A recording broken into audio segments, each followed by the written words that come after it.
Est-ce que tu as déjà eu cette sensation où tu te regardes dans la glace, tu regardes ton physique et tu détestes ton reflet? T'es là, tu te dis, mais c'est pas la même personne, t'as carrément honte d'enlever ton t-shirt sur la plage. Moi, j'osais même plus enlever mon t-shirt sur la plage. En fait, le problème, c'est pas toi. Le problème, c'est que c'est pas toi le problème, c'est pas que t'es perdu, c'est juste que t'as pas les bonnes stratégies. Sur les réseaux, le problème, c'est qu'on entend tout et n'importe quoi et on vend toujours plein de stratégies différentes et tu sais pas quoi appliquer. Si t'es comme moi, t'as déjà essayé la salle, encore les régimes intensifs, toutes les vidéos YouTube, les nouvelles stratégies, les applications, etc. Et à chaque fois, t'as tenu à peine 2 semaines et après c'est fini. T'as pas échoué parce que t'es faible, t'as pas échoué parce que tout simplement t'avais pas les bonnes stratégies, t'avais pas les bonnes étapes claires à faire, surtout t'as écouté les mauvaises personnes. Mais si t'avais enfin un plan simple, 100% adapté à toi qui va te permettre du coup d'atteindre ces objectifs avec une stratégie claire, étape par étape, qui va te permettre du coup d'atteindre le meilleur physique, de plus avoir honte du coup d'enlever ton t-shirt sur la plage et surtout d'atteindre le physique de tes rêves. Et dans cette vidéo du coup je vais te partager aussi tout ce qui est ma transformation physique, pour te montrer de quel physique je suis passé juste en appliquant la bonne stratégie. Donc nous on va se retrouver dans la première partie de la vidéo, on se dit à tout de suite. Alors du coup dans cette première partie on va voir du coup pourquoi tu snacks et pourquoi tu penses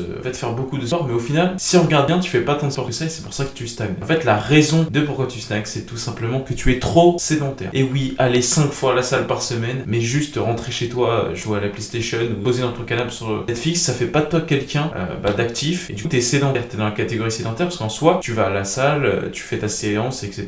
Mais en fait les gens ils se rendent pas compte qu'une séance de muscu en fait ça brûle rien. Et moi aussi, moi le premier, il y a un an je savais même pas que, pour moi tu vois faire mes 5 séances par semaine c'était tout à fait normal. Mais en fait non, 5 séances par semaine c'est pas assez en fait, c'est juste un travail musculaire mais en soi tu brûles presque rien. Faut savoir qu'une séance de muscu à peu près ça brûle 300 calories la séance. Donc en vrai c'est vraiment pas beaucoup, donc c'est hyper important de rajouter un autre cardio à côté. Parce que tu penses surtout que la muscu ça va te faire brûler beaucoup de calories, mais en soi comme je l'ai dit ça brûle à peine 300 calories la séance, qui est vraiment pas beaucoup sur une journée. Je pense aussi que te buter au Stairmaster et au cardio à coup de 45 minutes à 1 heure par jour ça va t'aider aussi à brûler beaucoup de calories. C'est pas le cas, il y a une petite subtilité que je vais t'expliquer plus tard dans une autre partie de la vidéo, mais tu vas comprendre. Tu penses qu'il faut manger que de la salade tous les jours, des crudités et se priver un max en mangeant plus du tout ce qu'on aime pour atteindre ses objectifs, alors que c'est totalement faux. Je vais te prouver le contraire avec une partie dans la vidéo où je vais te montrer du coup que si tu appliques bien cette étape, tu peux manger tout ce que tu veux tout en séchant. Et ça c'est franchement incroyable. Et un autre problème qui peut être lié aussi, c'est que tu manges trop peu en fait. Les personnes se disent ouais en fait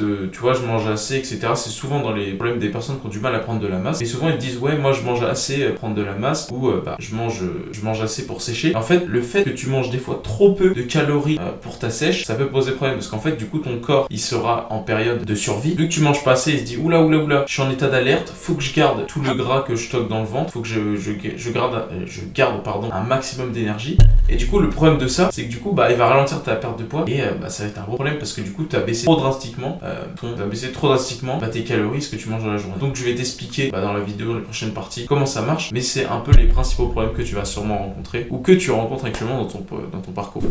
Yes, du coup on se retrouve dans ma cuisine et du coup là je vais t'introduire pour moi ce qui est hyper important, la notion du coup de déficit calorique. Le déficit calorique tout simplement, pour faire hyper simple, c'est en fait la quantité de nourriture que tu manges dans la journée. Par exemple, si tu manges autant de calories que tu en brûles dans la journée, en fait ce sera un état d'équilibre et ce qu'on appelle du coup la maintenance calorique, c'est-à-dire que tu vas pas perdre de poids et tu vas pas en gagner non plus. En soi tu vas rester au même poids tout simplement, tu vas stagner mais volontairement. Ensuite du coup tu as le surplus calorique qui lui du coup vise du coup souvent c'est les athlètes qui veulent prendre de la masse, les bodybuilders etc.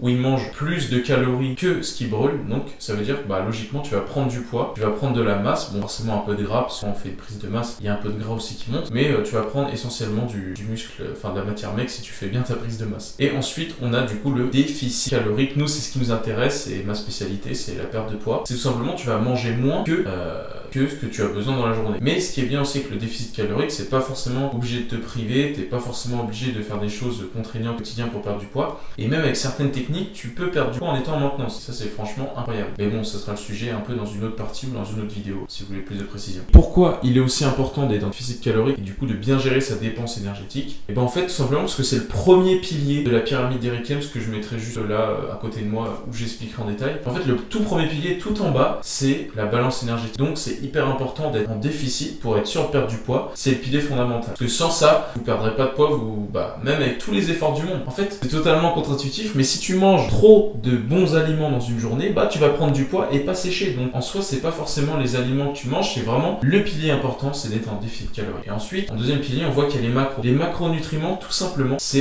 divisent en 3 catégories. Tu as les protéines, c'est tout ce qui est viande du coup, œufs, poulet, viande rouge, poisson, toutes sortes de poissons etc. C'est tout ce qui est protéiné. Ensuite tu as as en deuxième glucides. Glucides, c'est tout ce qui est pâtes complètes pour avoir des fibres, du riz, bananes, pommes de terre. Alors même si pommes de terre, c'est plus dans la catégorie féculent, qui est du coup une déclinaison, mais ça fait partie des glucides. Et en dernier, du coup, tu as les lipides. C'est tout ce qui est par exemple le chocolat noir, les bons lipides, comme il y en a aussi dans les œufs, il y en a aussi l'avocat, dans le saumon fumé aussi. En fait, ce qui est bien, c'est que tu vas avoir des mélanges vraiment bien équilibrés dans certains aliments. Par exemple, le saumon fumé ou encore les œufs, c'est franchement les aliments parfaits parce que du coup, tu as une bonne combinaison de bons lipides avec de la protéine. Donc c'est hyper important de les couper. Donc voilà, en gros, les deux gros piliers principaux que tu dois mettre en place. C'est dans un premier temps, le plus important, c'est le déficit calorique qui passe au-dessus et qui est vraiment plus important que les macros. Et ensuite les macros. Et en troisième, tu as normalement les micronutriments. Mais les micronutriments, c'est si tu veux optimiser et que tu peux vraiment optimiser tes micronutriments, bah oui, c'est mieux du coup de manger de bons aliments. Mais ça vient en troisième. Du coup, le plus important, ça reste quand même le déficit calorique. Faire une petite précision sur du coup la TDEE, la Total Daily Energies Expenditure. C'est du coup le petit schéma là que je vais te mettre à l'écran, normalement juste là ou par ici,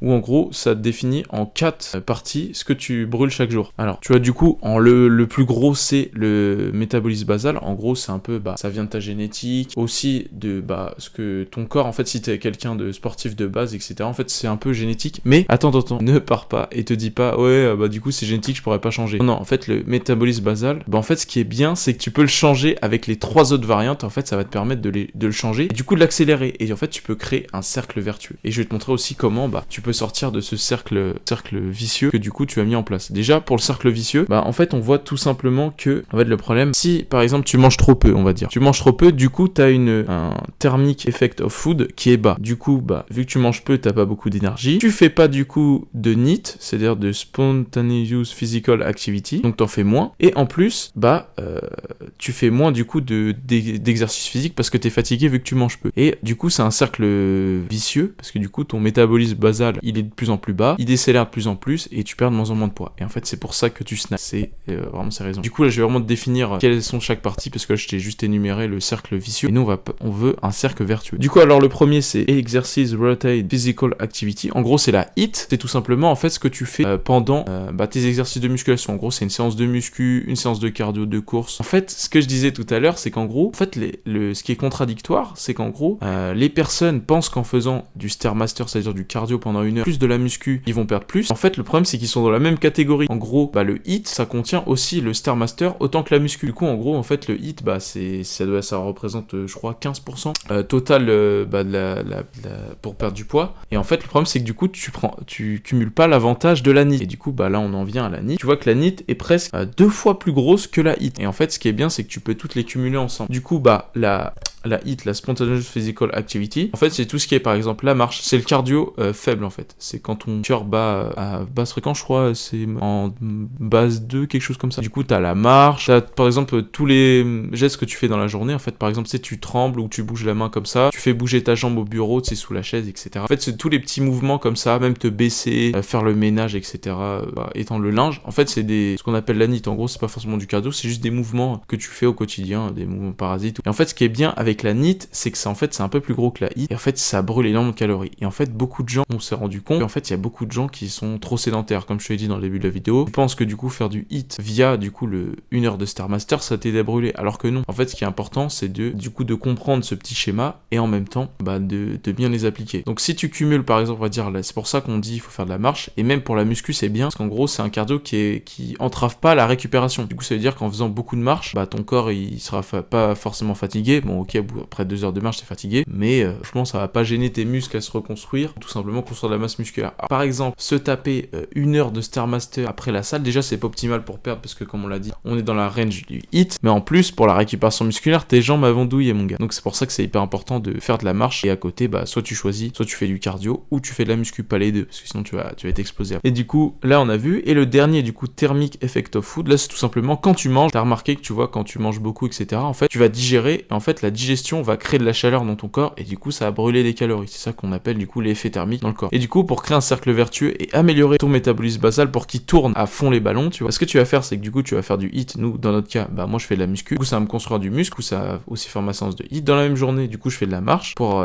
du coup augmenter ma NEAT. Du coup j'associe les deux et ça me fait déjà une grosse partie bol de graisse. Et du coup vu que je mange assez de calories, vu que je suis actif via le HIIT et la NEAT, en fait je peux manger plus, et du coup j'ai encore plus une effet thermique de la nourriture. Du coup ça fait de la chaleur et ça brûle aussi les calories. Et du coup, bah, ça accélère mon métabolisme basal qui devient de plus en plus accéléré. Du coup, je peux faire plus de sport, manger plus de calories, avoir plus d'effets thermiques. Et voilà, c'est un cercle vertueux. Donc c'était important pour moi de vous préciser, faire des précisions sur la TDEE. Si vous voulez le lien de l'étude, elle sera en description, je vous mettrai le lien. Je la tire aussi de la vidéo de Lucas Gouy. Du coup, voilà, je crois que c'est tout. Et je voulais aussi vous parler de la différence entre, souvent en sèche, on te dit, faut que tu te restreignes, tu manges pas ce que t'aimes. En fait, le problème de se restreindre, c'est que ça va qu'en gros, se restreindre, ça va te mener tout droit vers des TCA, alors que si tu te restreins pas et juste tu contrôles, en fait, tu contrôles ce que tu manges du coup via l'apport calories, et ça va te permettre de manger tout ce que tu veux. Mais ça, on le verra dans une prochaine partie. Donc voilà. Yes, alors du coup, dans cette partie, je vais tout simplement t'expliquer pourquoi c'est important de traquer, comment tu peux bien traquer efficacement, parce que pour moi c'est hyper important de vous introduire cette notion. On voit beaucoup de personnes qui vantent les méthodes du tracking et c'est hyper important, mais on vous explique jamais vraiment comment bien traquer et surtout pourquoi c'est hyper important de traquer. Alors moi j'ai noté quelques points. Déjà c'est que tu vas pouvoir manger, peut-être pas forcément à ta faim, mais du coup pouvoir utiliser plusieurs tactiques, comme par exemple tu as le volume alimentaire. En gros par exemple si tu es en sèche, tu auras peu de calories, tu auras une vision sur ce que tu vas manger dans la journée. Et du coup ce que tu peux faire c'est par exemple manger des aliments sains à faible, par exemple en exemple des pommes de terre. Genre pour 1 kg de pommes de terre vapeur que tu manges, ça doit être je crois autour des 300-400 calories. Et juste tu fais 2 repas comme ça, en fait c'est énorme parce que du coup en fait le volume alimentaire ça va te remplir le ventre pour peu de calories. Donc c'est rentable. Alors par exemple un Kinder Bueno, ça va pas beaucoup te remplir le ventre, mais c'est énormément de calories. C'est pour ça que tu vois McDo, les fast-food comme Burger King, etc.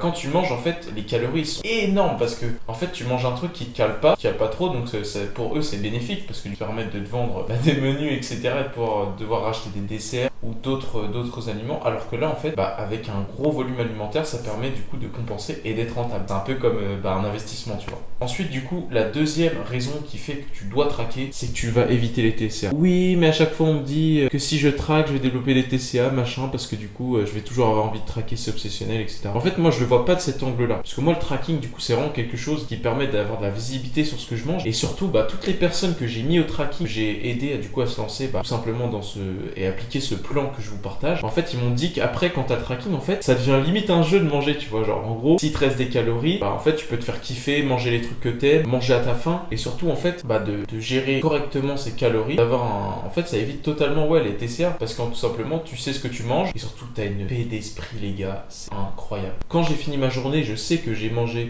j'ai respecté mon total calories, j'ai fait mes pas, j'ai fait mon entraînement, en fait je me couche serein, tu vois, j'y pense plus, je sais qu'en fait il n'y a pas de raison que j'atteigne pas le physique que je veux ou que j'ai pas les résultats. En fait je suis sur le process, je fais les bonnes choses, donc il n'y a pas de raison. Donc voilà pourquoi c'est important aussi. Et je dirais une troisième raison, c'est que tu peux manger ce que tu kiffes. En fait, avec les calories, quand tu sais ce que tu manges et les quantités, en fait, c'est incroyable. Au début, t'as une peur d'adaptation, comme tout, tu vois, tu dois t'adapter. Mais franchement, c'est exceptionnel. Genre, moi, le soir, des fois, tu vois, t'as rempli tous tes macros, comme j'ai dit dans la pyramide d'Eric Helms, dans la partie d'avant. C'est hyper important. Du coup, si t'as réussi à remplir les calories, la balance énergétique, ensuite, t'as réussi à remplir les macros et qu'il te reste par exemple 400 calories, tu peux t'envoyer un Mars ou un Snickers ou une glace, moi par exemple, ou une glace ou un bol de céréales. Genre que j'ai un pote qui mange beaucoup de bols de céréales, il adore ça. En fait, c'est ça le kiff. Genre là, en fait, t'es en sèche et tu kiffes ce que tu manges. Donc c'est incroyable parce que du coup, après, t'adhères au plan, c'est ce qui te fait tenir sur le long terme, et après, t'es grave content de continuer. Donc, franchement, c'est les 3 raisons qui font que le tracking c'est indispensable. Franchement, c'est indispensable. Alors maintenant, on va voir comment bien traquer efficacement. Pour bien traquer efficacement, il faut utiliser des applications. Moi, par exemple, j'utilise MyFitnessPal ou Yazio. Je mettrai à l'écran un petit screen pour que tu vois l'application. Ensuite, pareil pour les steps, pour les pas, j'utilise le podomètre ou l'appli santé de Apple. Si t'as un iPhone, ça marchera bien, franchement. Ou j'utilise aussi Step App, mettre un petit screen aussi, une petite appli, franchement pas mal. Ça permet aussi d'ajouter tes amis. Et du coup, comme ça, vous voyez combien l'autre a fait le step dans la journée. Et s'il a pas fait ses steps, tu peux aller l'engueuler. C'est ça qui est bien. Non, en vrai, franchement, les steps, faut être hyper régulier. Moi par exemple je vous mettrai des petits screens de ma moyenne à l'année. Là je crois sur l'année je dois être à 15 500. Vous vous rendez compte, c'est énorme. Sur un an j'ai fait 15 500, qu'il y a des jours tu vois j'ai fait 2-3 000. Il y a d'autres jours j'ai dû faire plus, j'ai dû compenser, tu vois. Donc c'est hyper important. Déjà tu trouves la moyenne de steps. Déjà pour bien traquer, faut que c'est un truc qui te plaise. Donc faut que tu trouves déjà tout simplement combien de steps tu peux faire dans la journée en t'organisant bien. Par exemple t'en fais 30 minutes le matin en pause, tu peux faire 30 minutes à midi, etc.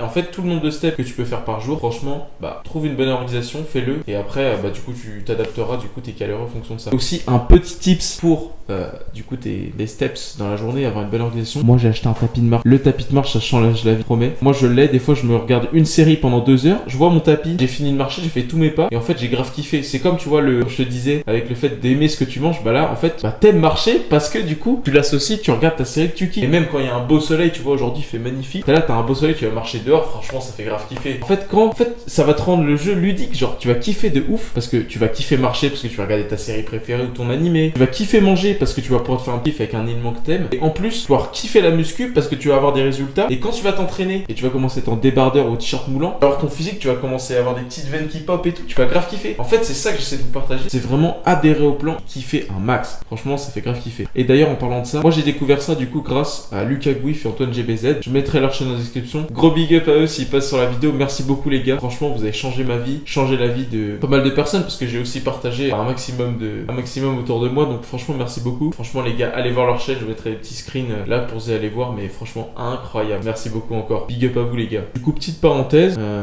donc voilà c'était pour les steps. Maintenant pour traquer les calories. Alors ce que je te conseille c'est d'acheter une petite balance. Attends je vais te la chercher.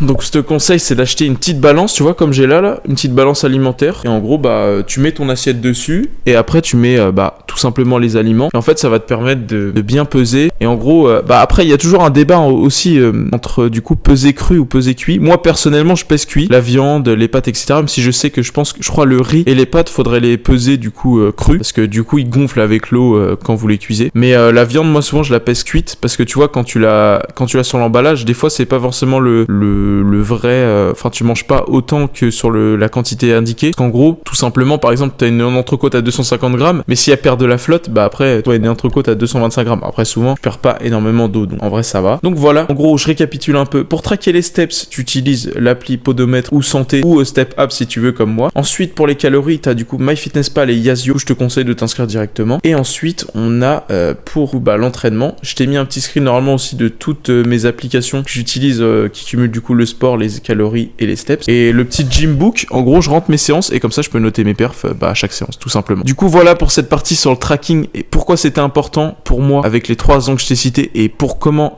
bien optimiser tout simplement ton tracking au quotidien. Donc voilà, si t'as des questions, n'hésite pas en commentaire à me les donner sur cette partie. Et nous, on se retrouve dans la prochaine partie. Ciao. Yes, salut à tous. Du coup, bienvenue dans cette partie où on va se retrouver sur l'ordinateur. Aujourd'hui, on va calculer du coup votre métabolisme de base et vos besoins en calories. Et aussi, je vais vous montrer une petite technique qui me permet de traquer mon poids, voir si du coup si je stagne ou pas dans mes progressions via WhatsApp. C'est une petite technique que j'ai découvert sur un YouTuber aux US. C'est franchement super intéressant. Donc pour le besoin de calories, alors vous allez arriver sur le site. Je vous mettrai bien sûr le lien en description parce que c'est hyper important pour moi de vous partager les sources. C'est le site de Julien Vénesson. En gros, il a une boîte à outils où vous avez un calculateur gratuit, donc je vous mettrai ça. Vous choisissez bien du coup l'équation de Harris et Benedict 1919. Vous choisissez du coup votre sexe, votre âge. Moi j'ai 20 ans. Ma taille, je fais 1m83 et mon poids 84 kg. Je vais donc calculer. Hop, là ça va me donner 2000 calories. Mais ça, vous l'appliquez pas du tout. Là, 2000 calories, c'est si je faisais pas du tout sport, c'est sans l'activité sportive. C'est juste mon corps au naturel quand je dors ou quand je suis au repos, quand je fais rien. Voilà mon corps, si je faisais rien tous les jours, il me demanderait ça comme apport. Et bien sûr, nous on est actifs. Vous avez normalement compris l'importance d'avoir une bonne dépense calorique, d'avoir un bon équilibre avec la balance aussi, ni trop bas. Parce que si vous avez un trop gros déséquilibre,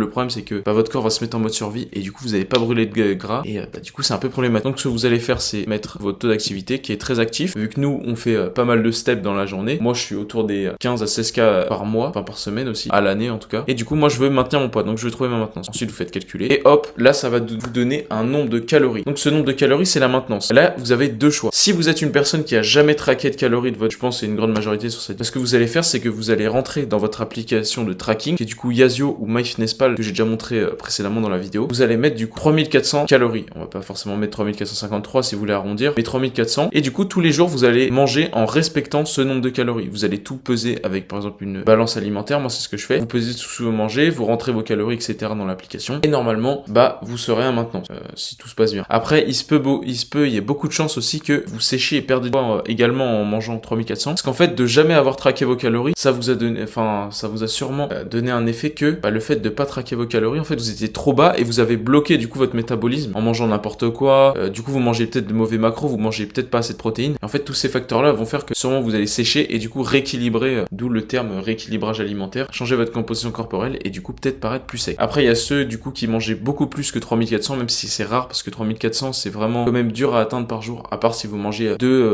une fois au fast-food par jour avec 2 ou autres repas avec le petit-déj etc, très sucré avec les céréales, il n'y a pas beaucoup de raisons que vous soyez au-dessus. Et du coup l'autre cas de figure c'est par exemple vous traquez déjà vos calories mais vous aviez un problème pour perdre du gras. Bah là il se peut que du coup vous mangez pas assez, par exemple on va dire, moi je prends mon exemple, imagine moi je suis à 2800, je stagne, même en baissant bah j'arrive pas à perdre de poids, bah ce que j'aurais fait c'est du coup là vous montez juste de 200 calories jusqu'à la maintenance. En gros vous allez passer de 2008 à 3000 calories par jour. Normalement votre métabolisme va se réactiver vu qu'il est plus très bas, et ben il va se réactiver et vous allez brûler de plus en plus de calories et de poids du coup et de gras. C'est hyper important de faire ça progressivement. Donc pour résumer, si vous calculez déjà vos calories, vous remontez que de 200 vers votre maintenance, du coup vous connaissez votre maintenance. Et bien sûr faut prendre les infos les vôtres pour faire votre propre recherche, parce que là c'est mes infos à moi donc ça vous correspondra pas. Et si vous avez jamais traqué, vous vous mettez dans tout simplement votre tracking calories, vous mettez votre maintenance et ensuite avec la maintenance tout simplement vous allez manger, vous allez surtout vous peser etc. Vous allez voir si vous prenez du poids, c'est que la maintenance est un peu au-dessus, donc vous allez baisser les calories. Si vous perdez du poids,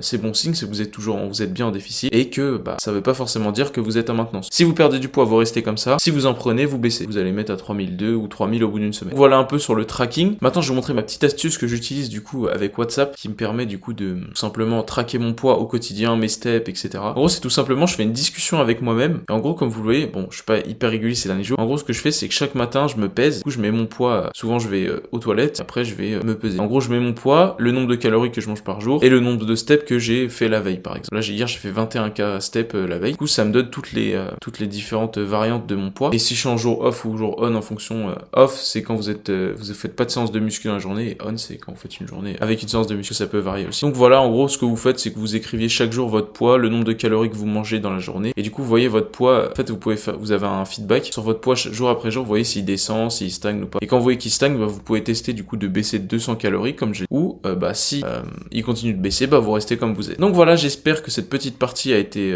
assez compréhensible. N'hésitez pas à m'écrire en commentaire si tu veux plus de précision, je ferai peut-être une petite vidéo. Donc voilà, on se retrouve tout de suite dans la prochaine partie. Yes, du coup on se retrouve dans cette petite partie où on va parler du coup de comment être sûr de progresser, avoir la méthode du coup pour être sûr de progresser. Déjà comme je te l'ai dit dans les anciennes méthodes, si tu marches, tu dors bien, tu t'entraînes bien et tu manges les calories que tu as calculées avec la petite vidéo sur la maintenance, il n'y a pas de raison que ça marche pas déjà. Donc c'est un peu le plus important quoi, c'est le 80-20 quoi, c'est la loi de Pareto, c'est le truc le plus important à faire, c'est tu remplis tes missions chaque jour, tes petites cases. D'ailleurs, je t'ai mis normalement le petit tracker encore une fois en description où du coup tu pourras le retrouver, faire une petite copie et en gros ça te permet de suivre tes indications au quotidien. Donc je t'ai fait ça en 5 minutes, j'espère que ça te plaira, en vrai c'était but pour t'aider donc n'hésite pas à le télécharger. Je t'ai mis aussi du coup tous les liens des chaînes YouTube Lucas Gouif, des études scientifiques que j'ai utilisées que aussi j'ai trouvé sur la chaîne de Lucas Gouif. Donc voilà. Alors du coup comment être sûr de progresser? Moi ce que je fais et que j'ai découvert aussi, big up encore à Lucas, qui m'a fait découvrir en gros le fait de se peser tous les jours. En fait avant je le faisais tu vois une fois par semaine, mais en fait ça varie tu vois en fonction de l'eau, en fonction de ce que tu manges, le nombre de steps aussi que tu fais par jour, ça dépend en fait vraiment de tout de ton sommeil. En fait ce que je te conseille c'est du coup ça te force un peu à avoir tu vois une routine quotidienne où tu te lèves à la même heure et en fait ça te permet du coup d'avoir des facteurs en commun et du coup de pouvoir là vraiment comparer ton poids. Par exemple tu vas te lever tous les jours à 9h, tu vas aller pisser et après tu vas te peser. Moi en gros littéralement c'est ce que je fais. Bon je me lève pas à 9h mais en gros à chaque matin je me lève, je vais aux toilettes et ensuite je vais me peser. Et en fait faire ça à chaque fois en gros t'as toujours les mêmes circonstances et au final quand tu changes, en gros tu changes après juste un facteur, en gros pour avoir des facteurs similaires, et en fait le truc qui va changer à chaque fois c'est soit tu auras augmenté les steps, du coup tu vas voir si ton poids il monte ou il descend en fonction du steps que tu as augmenté. S'il descend c'est parfait. Ensuite aussi le facteur des calories, une semaine tu seras à 2006, du coup peut-être que la semaine où tu seras à 2004 tu seras plus léger sur la balance, donc c'est que ça marche et que tu es en train de perdre du poids. Parce que souvent tu vois on est là, on garde toujours, par exemple moi je gardais toujours 15 000 pas et 2800 et en fait au bout d'un moment ton corps il s'adapte, le métabolisme il est fait pour ça, il s'adapte tout le temps et du coup au bout d'un moment tout simplement en fait il va stagner. Donc c'est important de changer les facteurs. Alors dès que tu vois et tu stagnes, tu baisses soit les calories ou tu augmentes les steps du coup pour perdre du poids. Et ce que je peux te donner comme petit tips aussi que j'ai donné du coup dans la vidéo de faire les bonnes mensurations,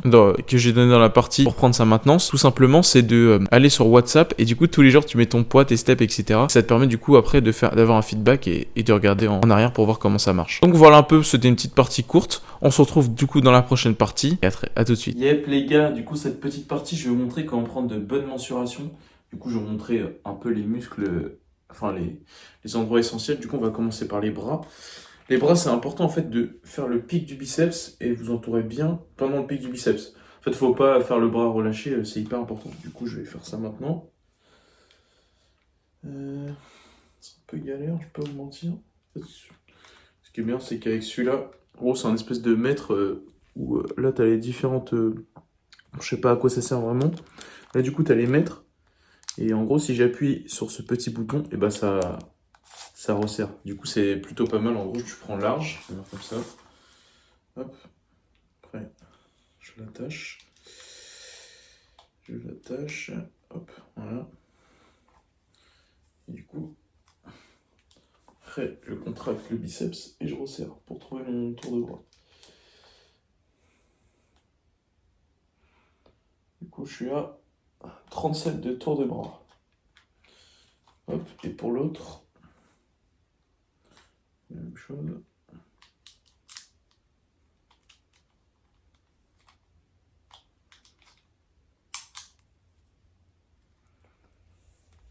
Putain, il est tordu.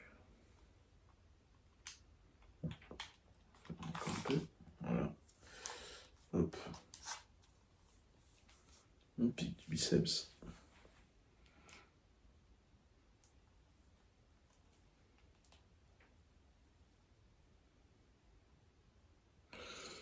Hop, et là je suis à 37, enfin 36,5. Un petit décalage entre les biceps. Bon, c'est pas si grave que ça.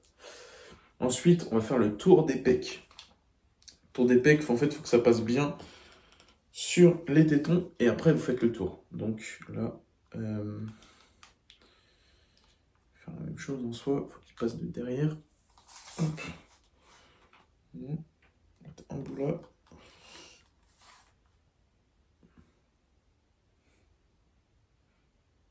Ok. Je suis à 100 cm de tour de bras. Tour de pec, en gros, ça fait toute la circoncision, pardon. Et du coup, si vous prenez du dos, par exemple, derrière, ici, là, c'est au niveau des grands ronds et des grands dorsaux, en fait, du coup, ça va aussi agrandir votre tour de pec. Parce que du coup, au-delà de prendre de la masse sur les pecs, vous allez aussi avoir votre dos qui va grossir et du coup être plus large. Et du coup, le tour est plus long, logiquement, vu que c'est la longueur. Et en plus, moi, en ce moment, je suis en focus bras et en focus dos, donc je pense que c'est pour ça que j'ai pris, parce qu'avant, moi, je faisais quoi? J'étais à 80, 90, 95, un truc comme ça. Et du coup, là, c'est-à-dire que j'ai pris à peu près 5 cm de tour de pec et de dos. Donc, franchement, c'est intéressant. Ensuite, du coup, le plus important, souvent, c'est celui qu'on cherche, c'est le tour de ventre. Du coup, vous prenez au niveau du nombril, vous faites le tour. Hop.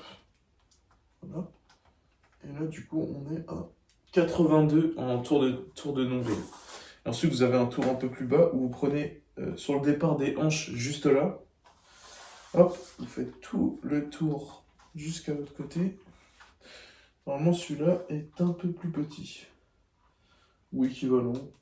Hop. Et du coup, ça me donne... Ça me donne 85. Voilà, nickel.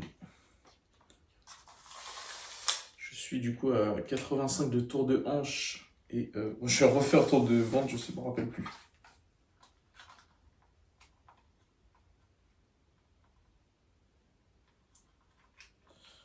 Et 83, voilà. 85 de tour de hanche et 83 du tour de nombril.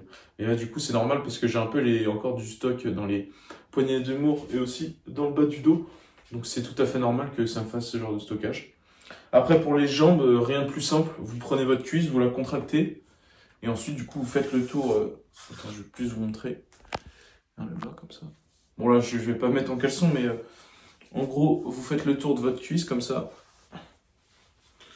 Hop, et après vous contractez et du coup vous avez le tour des cuisses. Normalement c'est déjà les principaux mensurations à prendre parce que du coup vous avez le tour de pec, le tour des bras, vous avez le tour des cuisses, le tour du coup pec dos en même temps comme j'avais dit, tour de hanche et de nombril et déjà là vous avez déjà à peu près les parties principales de votre corps.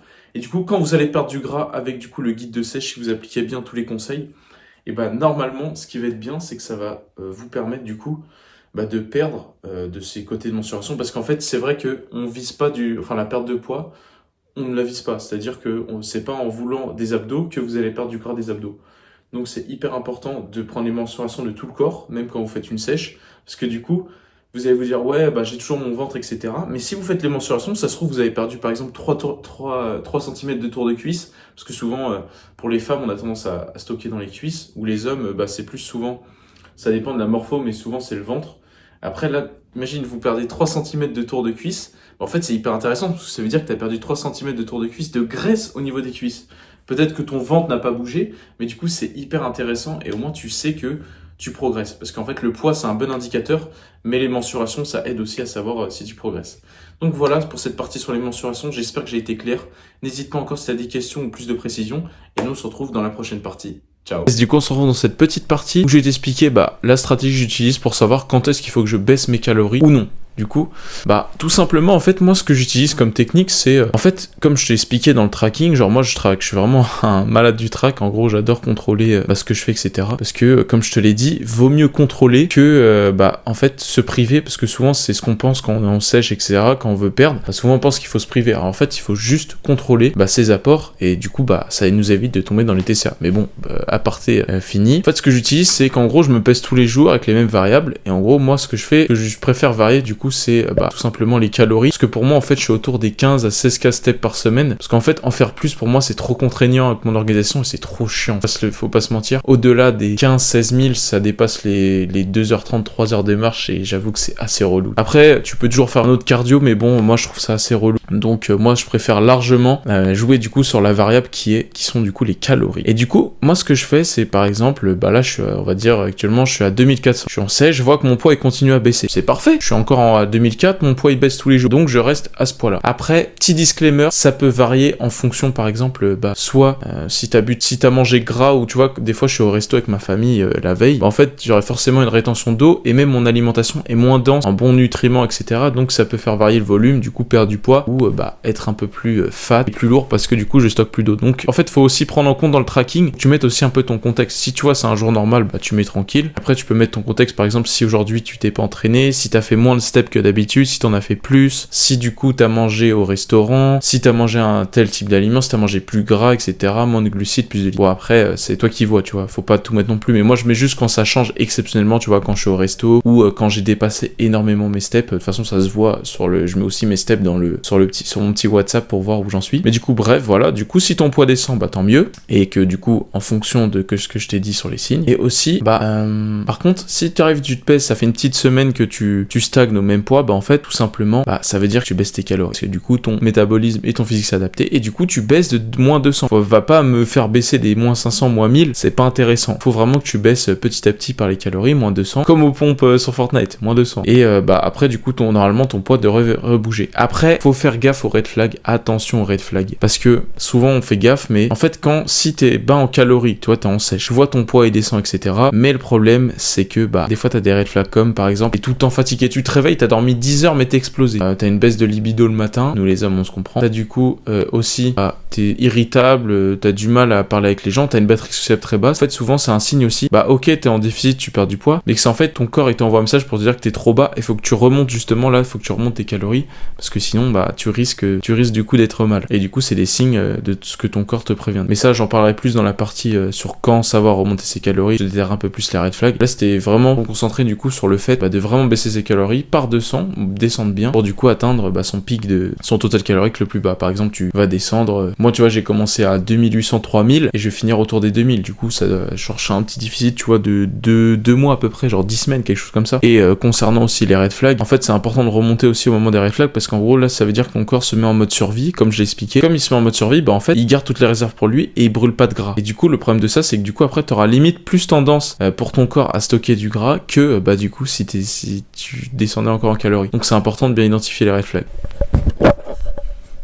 Yes, alors du coup dans cette partie, je vais t'expliquer du coup quand est-ce que tu dois finir ta sèche et remonter tes calories, ce qu'on appelle du coup la reverse diet en anglais. Mais en fait c'est tout simplement quand tu arrives en bas, tu vas remonter tes calories. Et en fait, déjà les raisons pour lesquelles tu dois remonter tes calories et savoir que tu es en fin de sèche. Déjà, comme je te l'ai dit, t'as les red flags. Si t'es tout le temps fatigué le matin, si t'as une baisse de libido, si ta batterie sociale est toujours basse, si t'as tout le temps, tu pètes la dalle, t'as tout le temps envie de manger un truc de ouf. En fait, ça montre que ton corps là il se met aussi en mode survie et du coup tu vas plus brûler de calories. Parce que le problème de ça, du coup, vu qu'il se met en mode survie, il va stocker un maximum de gras. Parce que du coup, il veut pas mourir, du coup, il se met en mode survie, il veut garder un maximum d'énergie. Tu vois, comme quand Inox il était sur, tu vois, son l'île pendant une semaine. En fait, là, ton corps va se mettre en mode survie, du coup, pour te donner l'énergie de survivre, d'assurer les fonctions vitales du corps, tu vois, comme les organes, le cœur, les poumons, etc. Vraiment pouvoir te permettre de survivre et faire fonctionner tes organes. Donc, c'est hyper important. Et du coup, c'est pour ça que tu dois remonter tes calories. Parce que si t'as tous les red flags, en fait, tout simplement, faut que tu remontes. T'es obligé un peu de remonter forcé. Après, il y a une deuxième raison, c'est là par exemple du coup t'as un physique laid, un peu plat, tu vois, sec, mais t'aimes bien. Du coup, là tu peux remonter. Et en fait moi la stratégie que j'utilise c'est la reverse diet, t'es tiré du coup des US. Et en gros tout simplement ce que tu vas faire c'est, tu vois, pendant le déficit t'as baissé de 200 calories, et là c'est la même chose, tu vas faire la même chose mais dans le sens inverse. C'est pour ça que ça s'appelle la reverse diet. En gros tu finis ta sèche comme par exemple moi là je suis à 2004, on va dire je finis ma sèche, je vais passer de 2004 à 2006 en une semaine. Je vais voir comment mon poids évolue, du coup voilà, je remonte tranquillement. Et il se peut même que du coup pendant ta remontée tu perds du poids parce que tout simplement en gros t'arrives à 2004 comme je l'ai dit, ton corps s'est peut-être mis déjà un peu en mode survie parce que du coup t'étais bas en cale, c'est normal, t'es en fin de sèche, c'est tout à fait normal. Et en fait en remontant du coup il va avoir un peu plus de glucides, plus d'énergie, mais il faut vraiment remonter petit à petit. Et du coup il va avoir plus d'énergie, plus de glucides, et du coup comme je te l'ai dit avec la TDEE, et en gros ton métabolisme basal il va redémarrer, il va être de plus en plus actif vu que tu vas sortir du mode survie. Du coup tu vas brûler, ton corps va être une machine à brûler, et en même temps tu seras quand même un peu en déficit en remontant, et du coup même en remontant tes calories jusqu'à là maintenant, en fait tu vas perdre du poids, et du coup tu vas être aussi plus sec, tu vas commencer à avoir la peau qui devient plus sec. En fait c'est limite la sèche, elle se termine pas quand t'es en bas des calories. En fait la pire partie c'est la descente et quand t'es en bas, mais la meilleure c'est quand tu remontes, parce qu'en gros tu manges de plus en plus, t'es de plus en plus sec, de plus en plus rempli, parce que tu vois t'as des glucides, t'as des veines qui sortent et tout, et du coup c'est trop incroyable. C'est franchement la reverse c'est la meilleure partie, mais c'est là où il faut être le plus exigeant. En fait pour pas faire l'erreur que tout le monde fait sur la reverse, c'est qu'en gros t'as fini. En fait les gens vu qu'ils connaissent pas que la reverse existe, ce qu'ils font c'est qu'en gros t'as 2000 cales, hop j'ai fini ma sèche c'est bon, le lendemain ils vont s'empiffrer à McDo, ils mangent l'équivalent de 3200 ou 4000 calories, et en fait c'est le pire truc à faire, ça tue tous tes efforts, parce qu'en gros déjà tu vas te remettre à stocker déjà du gras de partout, parce que ton corps tu vois il est en mode survie, et en fait pour le débloquer petit à petit ça va t'éviter de stocker du gras, alors parce que quand il est en mode survie il veut stocker du gras directement pour te donner de l'énergie. Donc si tu leur fous du gras direct alors qu'il est en mode survie, là il va, et du coup tu vas stocker, mais tu vas être skinny fat, tu vas avoir perdu du muscle, et en plus tu seras super gras, donc c'est vraiment pas le truc à faire. Et l'autre truc c'est que ça va te faire un max de rétention d'eau, que tu vas bouffer des trucs gras etc, vu que tu te seras privé, donc d'où l'essentiel de pas se priver et de manger les trucs qu'on aime, juste tu contrôles avec tes calories, c'est hyper important. En fait du coup tu vas faire un max de rétention d'eau et tu vas être flotteux, gras etc, donc c'est pas ce qu'on veut. Donc c'est hyper important que tu sois super exigeant, limite tu dis non à des restos tu vois pendant ta reverse. Tu vas souffrir peut-être le premier mois de ta reverse, mais après quand tu auras un peu plus de cale, comme je te l'ai dit, de toute façon tu peux aller au restaurant, tu contrôles des calories, mais c'est vrai qu'à 2000 c'est un peu chaud, donc vraiment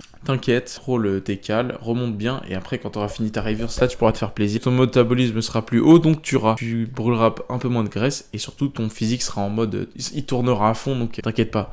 Donc voilà, c'est super important de remonter ses cales à ce moment là. Et en gros moi ce que j'avais fait, parce que j'étais un peu plus gras que ça, en fait quand t'es super gras, en fait il faut faire ce cycle 2 fois par exemple. Tu vas faire un cycle où du coup tu vas faire la descente, ensuite tu fais ta reverse, et après du coup tu te mets à maintenance histoire que ton corps récupère de la fatigue, et récupère, parce que c'est hyper important, parce que oui c'est traumatisant les sèches, et pour le corps en gros c'est une source de stress pour le corps d'être en déficit, donc c'est important de faire une petite période de maintenance entre plusieurs cycles de sèche. Moi ce que j'ai fait, j'en ai fait 2, du coup là je suis dans ma deuxième, et en fait ouais ça me permet du coup d'éliminer le gras avec ces cycles là. Et normalement à part si t'es hyper gras, au bout de 2-3 cycles t'auras atteint du coup un physique tu vois hyper veineux, hyper sec, découpé quoi. Je te dis pas que tu vas les atteindre immédiatement tu vois, mais si tu fais les efforts, je pense qu'il n'y a pas de raison. En 6 mois tu peux passer de gras à avoir le physique du TRF, donc c'est hyper important de bien appliquer ces principes là. Donc voilà un peu sur ma stratégie que j'utilise du coup pour remonter mes cales et la reverse diet. Si tu veux avoir les sources, encore une fois en description, je te mettrai du coup la chaîne de Lucas Guif qui explique un petit peu mieux que moi, mais voilà en gros je te partage mon XP à moi. Yes, du coup pour finir cette vidéo on va récapituler. Alors du coup tout simplement le plan, tu as compris pourquoi tu étais sédentaire, pourquoi tu stagnais du coup à cause de la sédentarité. Maintenant tu as compris aussi l'importance de bien traquer son poids, sa dépense et son entraînement, et comment bien le faire au quotidien et traquer efficacement et de manière très simple pour pouvoir du coup être flexible. Tu sais maintenant aussi comment gérer une sèche progressive, que ce soit la baisse des calories ou la reverse pour remonter. Pas faire l'erreur que tout le monde fait qui est du coup de manger et de remonter trop brusquement, de gâcher tous ses efforts. Si tu dois retenir qu'une seule phrase de cette vidéo, c'est traque tes pas, tes calories, ton sommeil, ton entraînement et tu atteindras forcément tes objectifs. Donc si cette vidéo t'a plu, n'hésite pas à le partager à quelqu'un qui ça pourrait intéresser. Si tu veux vraiment un plan détaillé pour appliquer cette vidéo, je t'offre un appel totalement gratuit avec moi. C'est pas pour te vendre quelque chose, je veux vraiment t'aider sincèrement, donc n'hésite pas à réserver ton appel, le lien en description. Like, partage, abonne-toi aussi et nous du coup on va se retrouver plus tard. Donc franchement, n'hésite pas à prendre un appel avec moi, vraiment je te ferai un plan totalement détaillé, 100% adapté à toi, à ton emploi du temps, totalement gratuit. Ça va prendre à peine 30 minutes dans la semaine. Donc n'hésite pas à réserver un créneau, j'ai des créneaux ouverts tous les jours. Donc voilà, je te souhaite du coup très belle journée. Prends soin de toi, fais le travail et applique les conseils de cette vidéo. Nous on se dit à très vite pour une nouvelle vidéo. Salut à toi.